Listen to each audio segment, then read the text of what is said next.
Hello, and welcome to another fraud hard episode of We Only Look In.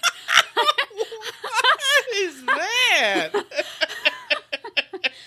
I said hello. Hi, this is We Only Look Thin. I am Katherine Weigel. I am one of your hosts.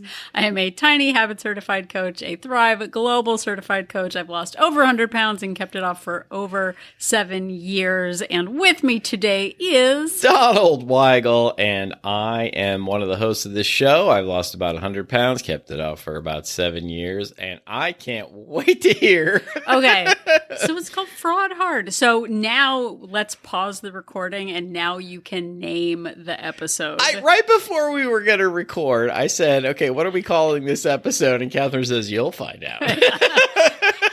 I wanted an authentic laugh, everyone, and a surprise. did Yes, I get sure the did. authentic laugh? Yeah, it was a surprise to me just as much as it is to you. And now he's still surprised about how this is going to tie into the episode, but we'll get to that later. Yeah. He'll be as excited as our audience, Donald, to find out. I am excited. When the it comes around, killing me. You're going to be like, oh, now I get it. It's gonna be like one of those things that you find out in movies where you're like, it was that thing all along. Yeah. See, but anyway, I don't know what it's called. You're in the biz. So are you like, is like M. Night Shyamalaning this thing? Sort of. Well, I was thinking like Die Hard, which, Bruce Willis was in The Sixth Sense, which was a M. Night Shyamalan movie. So it's kind of, it all comes around. Yeah. But yeah. And just a question. Yeah. Is Die Hard a Christmas movie? No. Okay. Unequivocally, in my opinion, absolutely it's not. It's just incident. It could be any party, yeah, basically. I know I'm going to get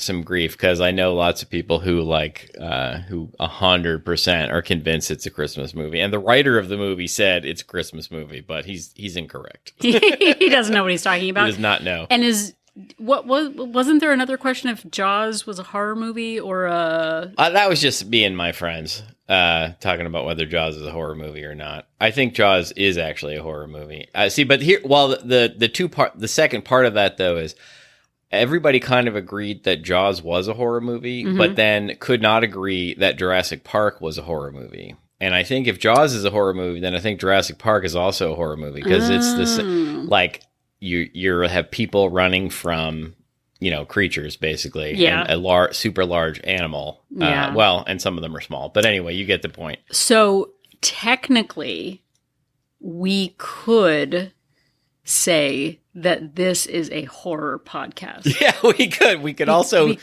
argue it's a Christmas podcast if we wanted. Because yeah, we are running from ourselves. Oh, ding, bing, ding, ding. See, I brought it around every episode. You people are like, what are they talking about now? How are they going to pull it around?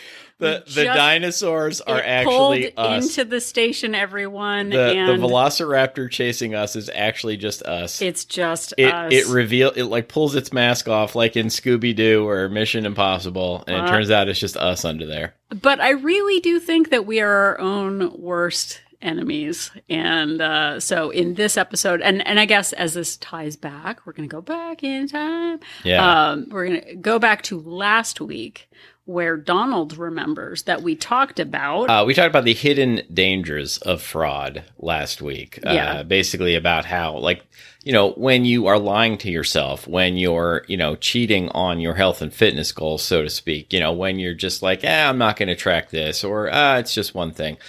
There's a lot of, obvious downsides to doing that, but then there are a bunch of hidden dangers to that, and we went into those last week. Right, you stop trusting yourself. Yeah, you make sort of cheating on your plan your habit. Like you make committing fraud your habit. You and then there's the mental exhaustion involved with it. Those kinds of things. Right, but we are going to reduce recidivism. Oh. Ooh, look, I just said a word correctly. Wow. I didn't even say it weird. Yeah. So if you are a repeat offender, see, now I blew it. Yeah. If you were doing so well. Repeat offender of your own self, in your horror movie of your life, we are going to, in this episode, give you some suggestions of ways to reduce that fraud on yourself, ways to combat fraud in your weight loss journey venture. So we've got 8 different ways. 8! Oh my gosh, there are 8 ways to not be who I am? I know. Yes, please. I know. Who even knew there were 2? So we are going to give you 8 ways that you can combat that feeling that you're going to commit fraud. And Donald is going to start us out with number 1. Yeah. And the sort of the broad strokes of this are that when you are trying to combat self-fraud in weight loss, what it's really about is creating internal systems as well as external accountability structures when you are trying to do this. So as an example, our first way to combat self-fraud is to develop awareness.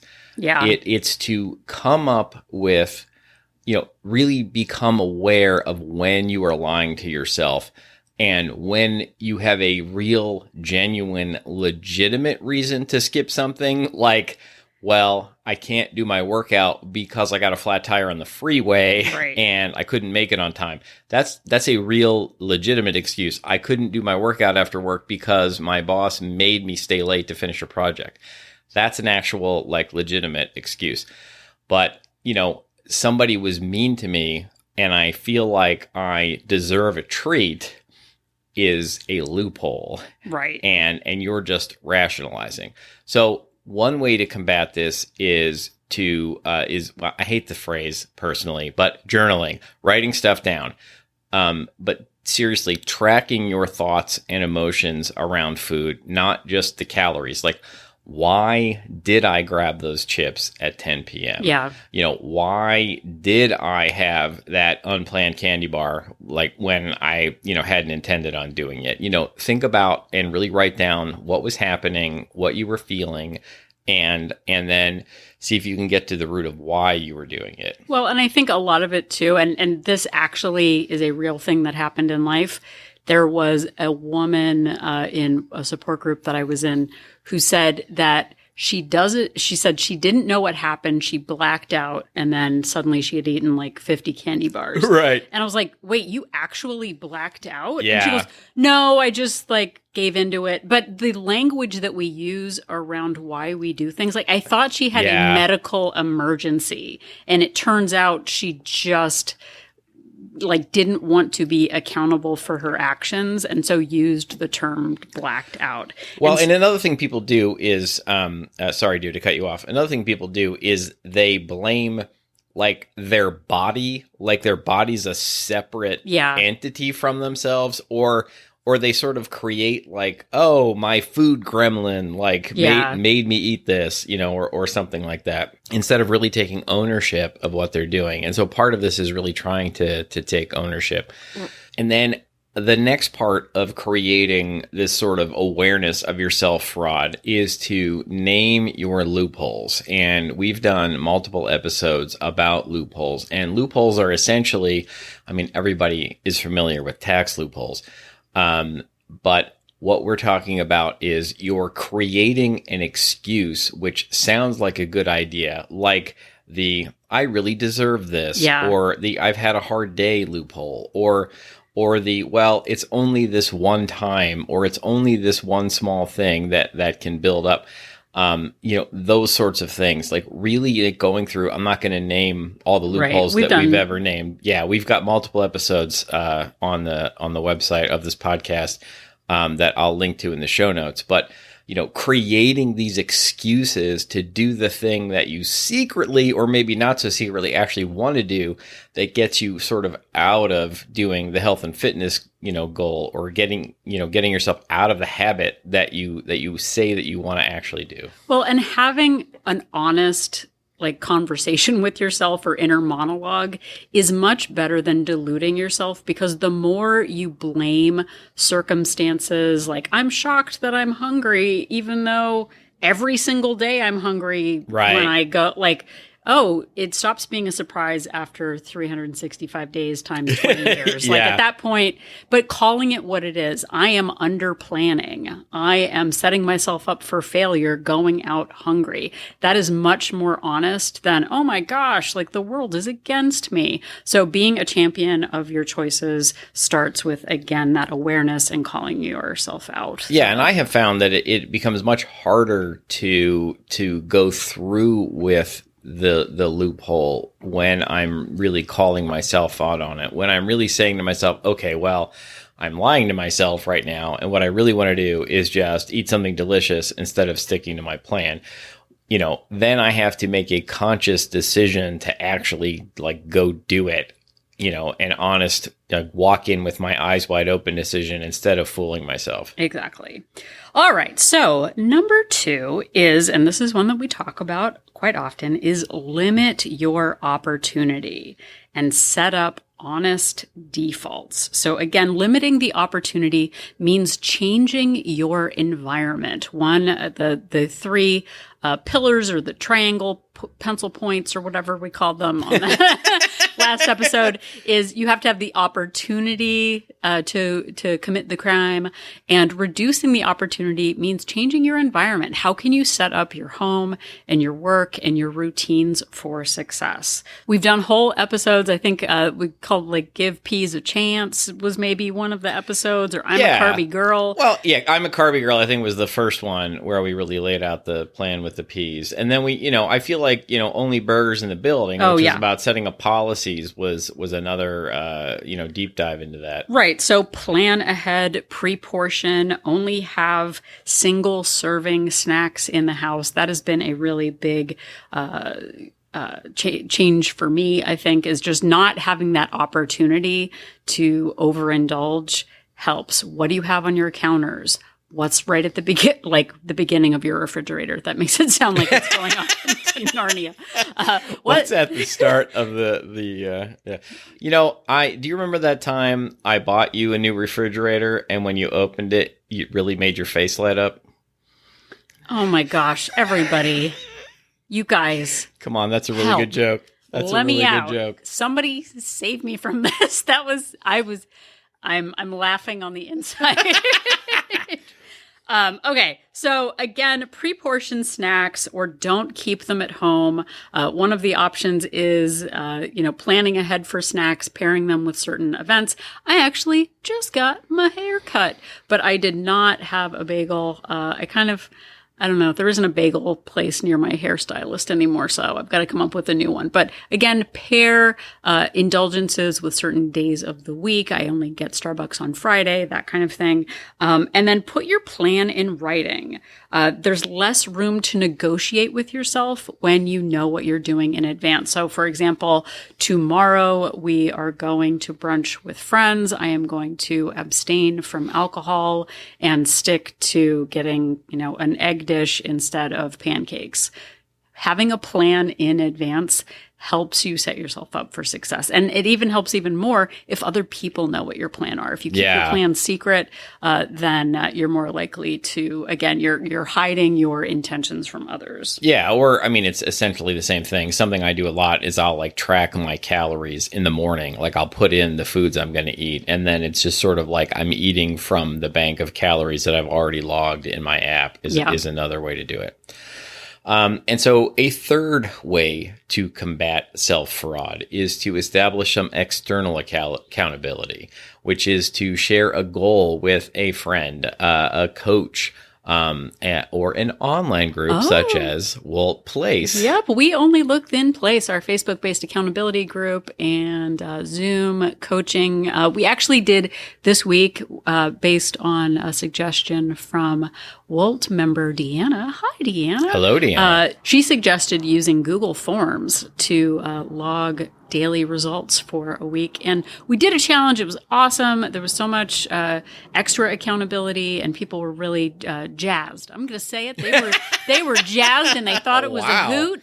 And it was super fun. And there was just a lot of accountability and fellowship in the group. So I think it's easy to hide when no one is watching, but having that extra accountability and knowing that other people are going through the same issues, I think that for me, accountability really matters. Like for Donald, he is much better at being self-directed. But for me, when other people are cheering me on, going through the same things, it really helps me stay accountable. So I'm saying yay for external accountability. Absolutely. If you also want to be jazzed and think things are a hoot, then you should join Wolf Place. But, Catherine said that I do better sort of on my own, but also, I have to be careful with that because, this is a cautionary thing for listeners.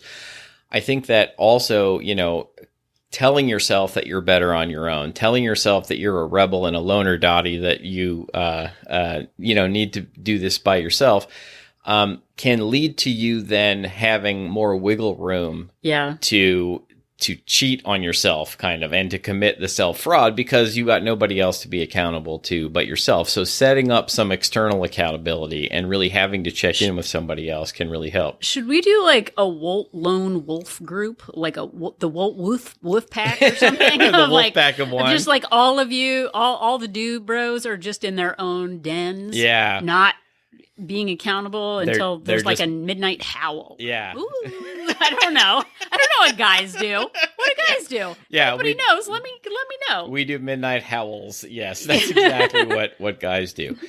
Okay. So another way to set up some accountability is to post weekly progress. And this doesn't have to be like to the whole world. It could be to a small group of trusted people. It could just even be to yourself, but sort of, forcing yourself or having a policy with yourself of I am going to, write down, post my results, whether it's in your app or on something online, something that somebody else can see or something that you have to see, stepping on the scale weekly to make sure that you're doing this. Keep, sort of tracking even when you're not sticking to your plan. So using tools like habit tracker apps, things like Streaks or Habit Bull, or taking a photo log instead of scale only tracking. Yeah. Like, if really, it's too much for you to weigh things and measure and track that way, keeping track with photos that you can go back and look at and say like, okay, so what was I eating when I, put on that weight, or what was I eating when I lost that weight, so that you have some sort of a record. When you commit to writing it all down, it keeps you much more honest when you're doing it. Well, and I think even in school, it's not like you start college on day one and your professor says, all right, when the class is over, you'll know if you've passed or not, right? There are checks and balances along the way. There are progress reports. Like you can check in on yourself, and having that external accountability really matters. We don't just wait until something is over. Businesses do quarterly reviews, monthly reviews, and it's so important to have that extra sort of backup of protection so that you're not committing that fraud. Yeah, absolutely. Okay, so dear, what is our next tip for combating self-fraud and weight loss? All right, the next one is create micro goals. They're so tiny and diminutive. They're so cute. Like the Micronauts. I don't know if anybody else remembers those from when I was a kid. I loved the Micronauts. They were like these little space robot sort of people. I feel like I remember it, but I'll have to Google it. Yeah, there were some comic books and a whole bunch of toys and things. I am obsessed with miniatures. Like obsessed. Like if the smaller, the better. Everybody. Yeah. I like my whole life. I think one of them, like Matchbox or Hot Wheels, has micro machines too. Yeah, which are like tiny little cars, which is fun. Yeah, but okay, so let's imagine that these little machines are your habits and your goals. So let's take it out of toys and back into your habits. So again, setting those micro goals. We talk about this all the time. Don't say, I'm going to lose 100 pounds this year, everybody. Yeah. Like that is so huge. A small goal, again, is that I'm going to focus on losing the next 5 pounds. Like that is what I did the entire time I was focused on weight loss over the year. I never thought I was going to hit the 100, but what I could do was what habits would I need to do right now to get down 5 pounds the scale. So again, start with, I am going to honestly track, and it comes back to those habits. I am going to honestly track this entire week. I am going to walk 20 minutes a day for 5 days a week. Setting those small goals, those are actual things that you can physically achieve by action. Whereas like losing 50 pounds, losing 100 pounds is made up of all of those small daily, points of habits that you build up every single day. Those micro goals, you keep doing enough of them and they turn into your bigger macro goal, which is to actually lose the weight. Then the scale starts to move when you start doing enough of these micro goals. Right. So you don't need to lose 100 pounds. You just need to do the thing that will help you lose 1 pound. Right. And then do it again and 100 times. 100 times. Exactly. Like penny by penny, it all adds up. So again, use visual cues like wall calendars, stickers, which we've already established are the best thing in the whole world. Absolutely. Use gamified apps like Habitica. I can't remember. I just joined one the other day. It was like this cute little like mouse or something becomes your friend. And then you get little other friends and you get outfits and stuff. But the more habits you do, or maybe it's an owl, whatever. It's friendly. It doesn't have rabies. It's good. Yeah. Use Mad Rat. Mad Rat. You become Mad Rat. I don't know. You become friends with an animal that definitely doesn't have rabies. For sure. So anyway, give Mad Rat or stickers. It's fine. Okay, what's the next one, Donald? Okay, the next one is to reframe the word cheating. I've actually probably said cheating on this episode more than I usually do. I don't even like to call it cheating. You might want to call it an unplanned indulgence, but having things like cheat days, I really dislike even that term because it really sort of sets up the wrong frame of mind. Like you're a person going through making life. choices. Yeah, as Catherine likes to say, you're not the Hamburglar who is like stealing meals. You're not Yogi Bear stealing picnic baskets. You're a grown-up who's going to have times in life where things come up that you're not expecting. So rather than thinking of it as cheating, think of it as, well, A, an unplanned indulgence, but B, in this case, what we're suggesting is think of it as a system error.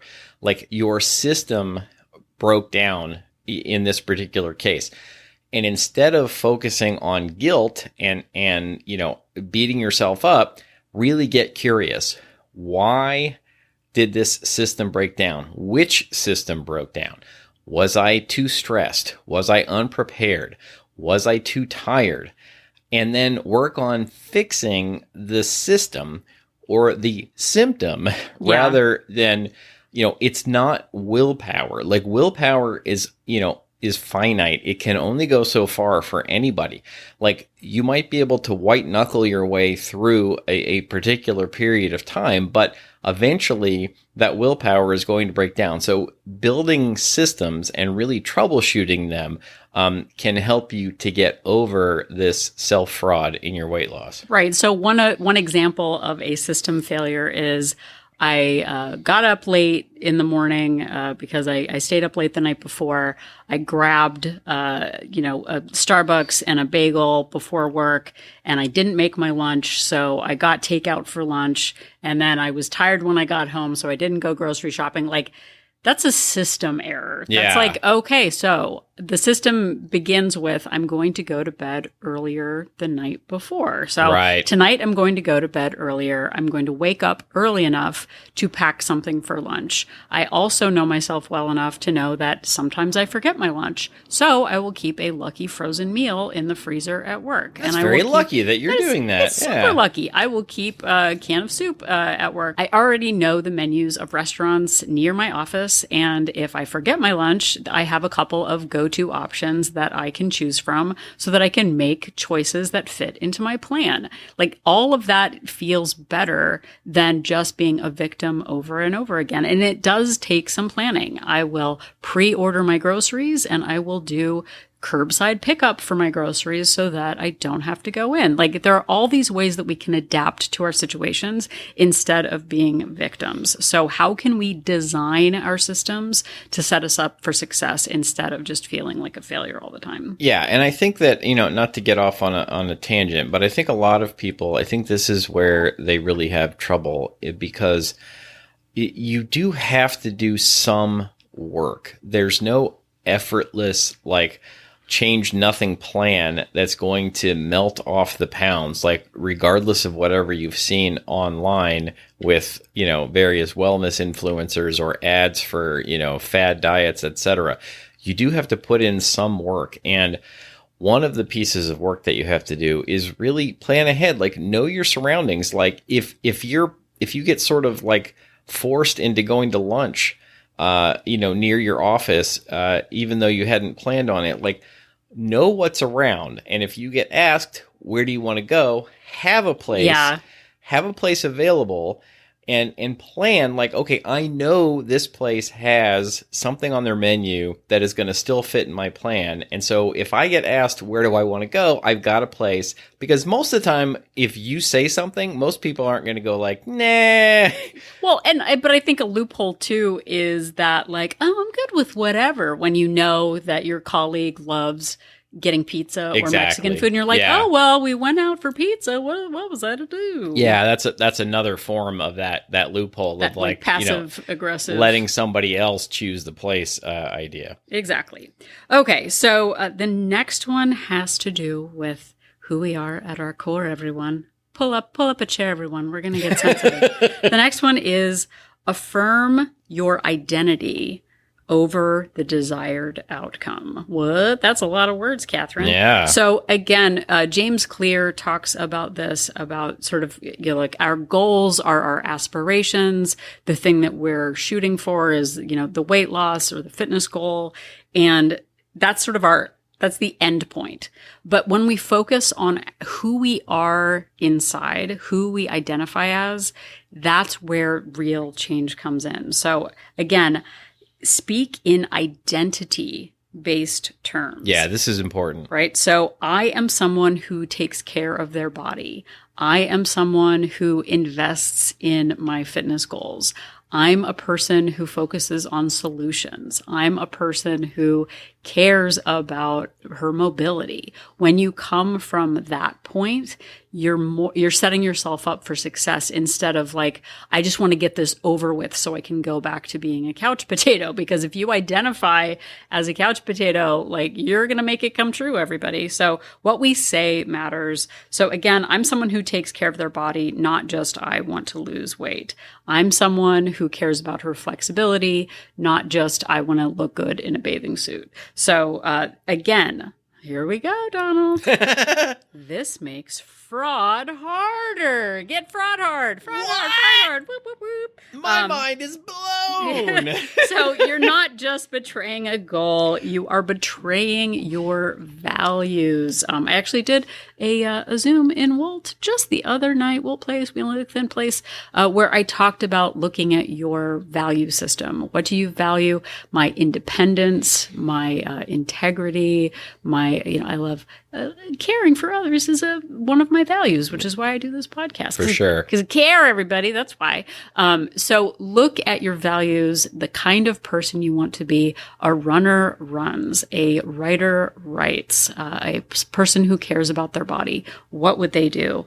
Think about it that way. So yeah. So I am blown away that you brought it all together like that, like the big reveal. The big reveal. I don't know if it was as big. You didn't. Fraud hard means you're making it harder to commit fraud. To commit fraud. I mean, luckily you weren't sitting in a 3-pegged stool where you just fell over I would have into tumbled backwards and spilled my drink in a comical fashion. Exactly. Yeah.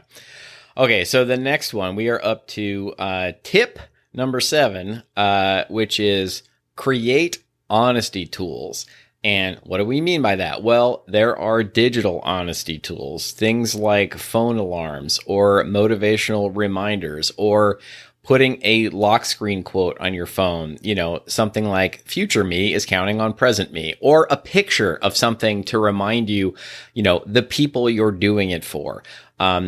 Put that on your phone to keep yourself, reminded of why you're doing this.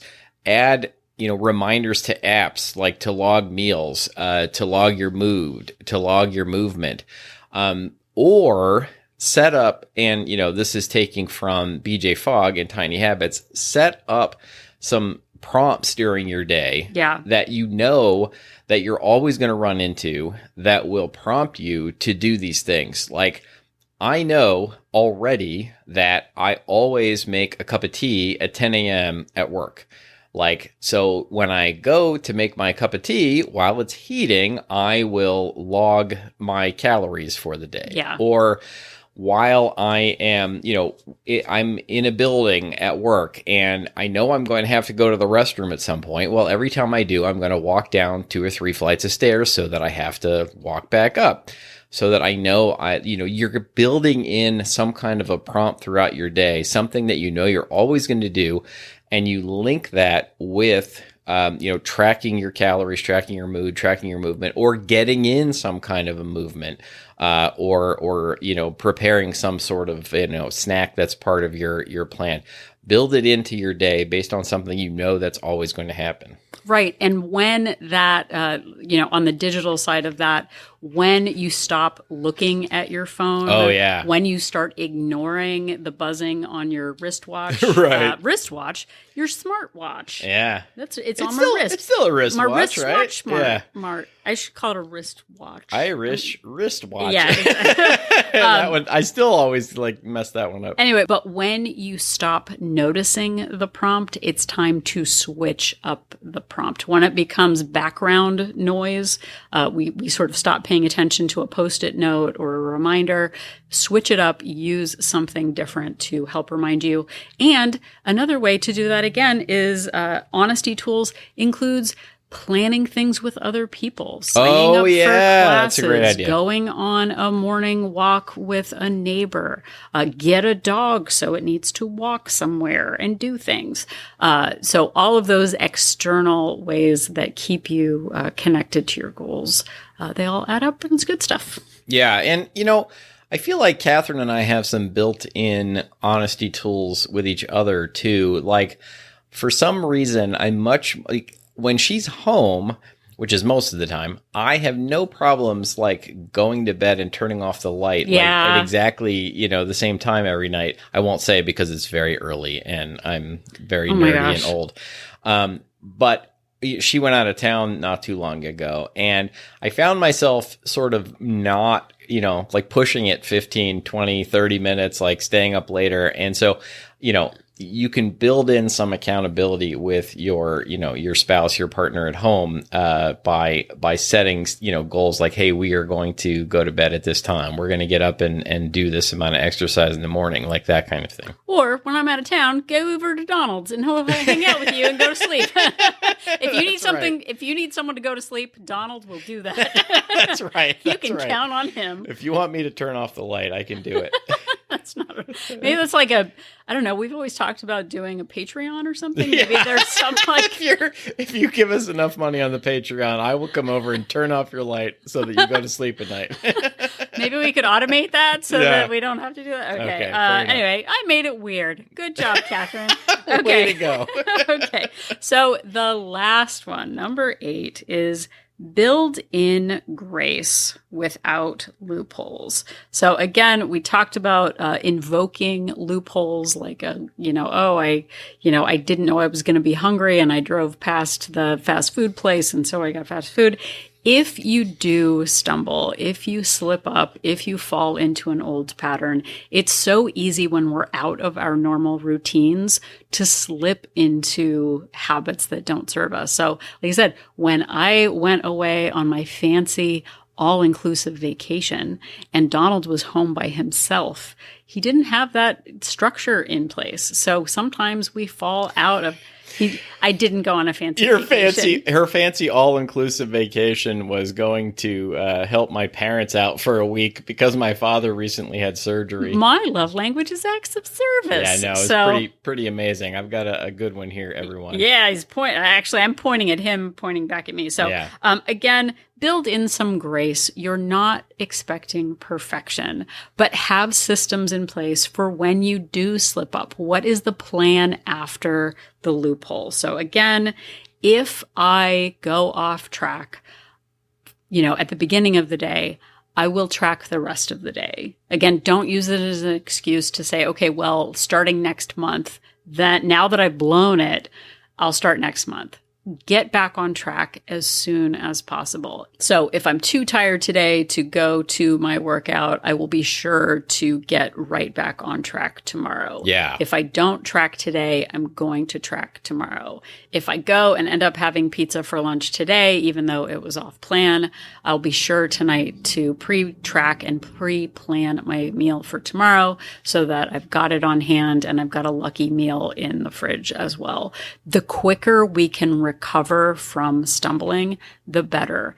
I used to wait a season, 6 months, a major birthday, easily after the holidays, the new year. I would go months avoiding my habits altogether. If I can't do them all, then I'm just not going to do any of them. Yeah. If, work is crazy, I'm going to stop tracking and stop walking. If I'm like, why do anything if I can't do everything perfectly? But now if we have a slip up, it's a couple of days maybe, or we're away on vacation or something. Yeah. And then we get right back on track. It's not this perfect, circumstances are always going to, work against us. It's not a surprise. Those X factors are going to come in that, put us in a position to stumble. But that recovery is almost more important than what happens when we fall. So getting back up means using tools that we know we have access to. Like all of these are free 99, everybody. Yeah, exactly. We're not asking you to spend money. Just spend that time to invest in yourself. So again, to recap the 8 different options we've presented today.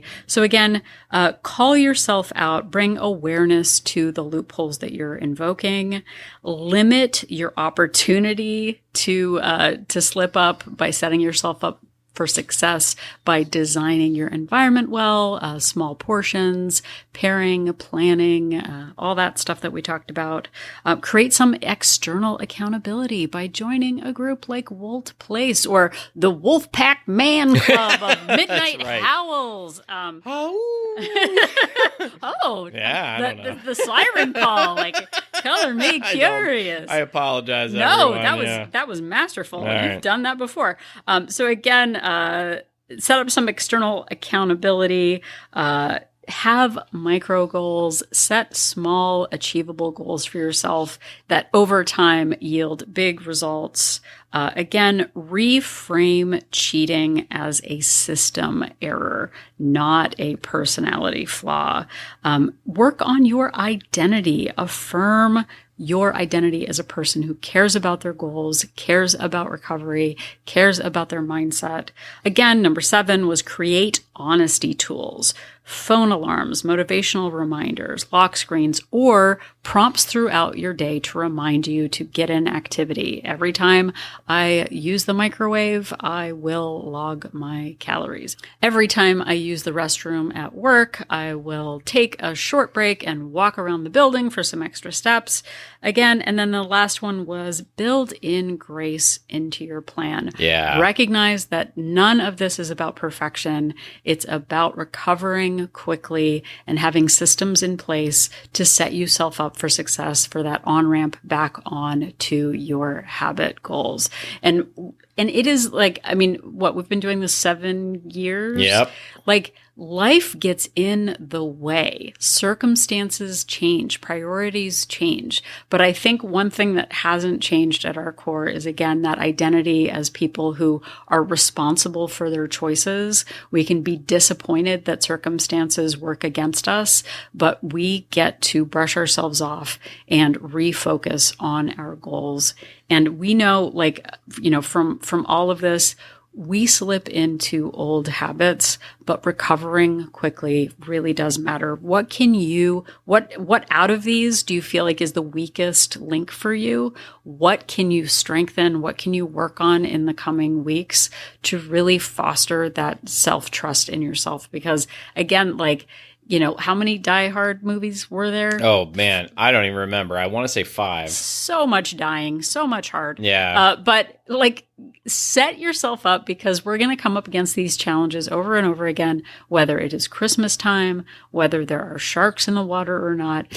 We know that if we can get past these challenges, we know that you can too. Yes, indeed. And thank you so much for listening. I know that's another way to help to reduce the self-fraud is continuing to listen to episodes of this show. And we have a whole lot more of them available on all of the major podcast platforms, wherever you found this one.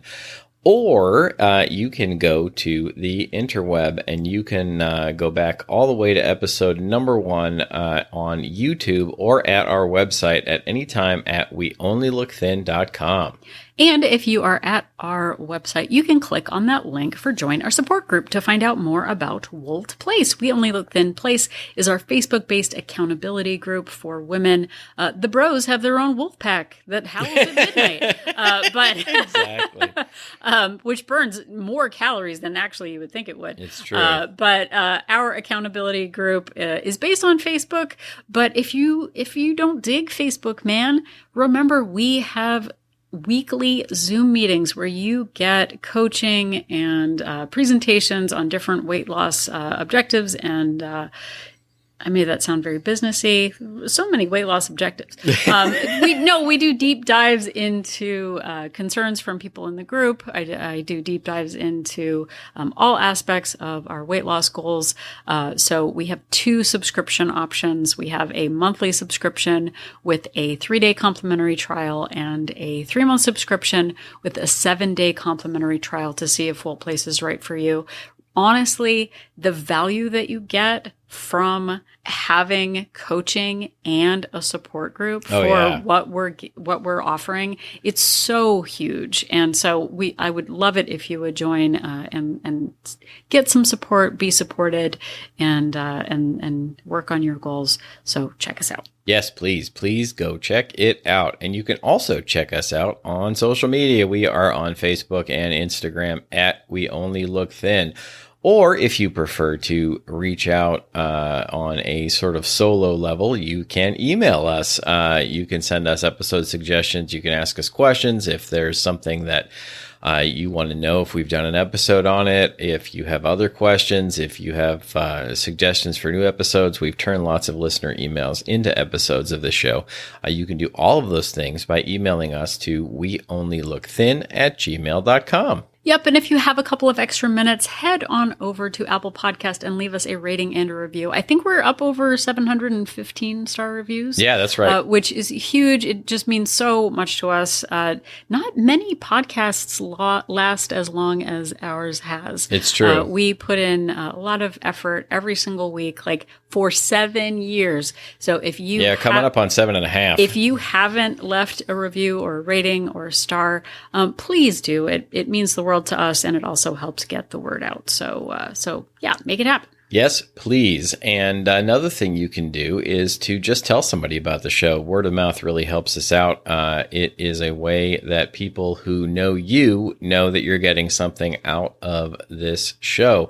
When they hear from you, it really means a lot. Or if you're in an online group and it makes sense to give us a shout out, that also helps us out because again, when you give us a shout out, it lets people know that you're getting something out of it. And so they think they probably will as well. So if you're on a Facebook group, a Discord server, a subreddit, and it makes sense to give us a shout out, please do. It really helps the show grow. It sure does. So if you're not sure if Fraud Hard is a Christmas movie or just a regular old movie, just remember that Donald and I are an inspiration. It's an inspirational docudrama. Ooh.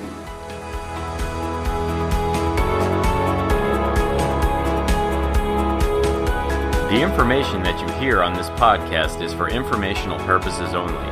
The hosts are not medical professionals. You should always consult with your doctor, nurse, or other certified health professional before beginning any diet or fitness program.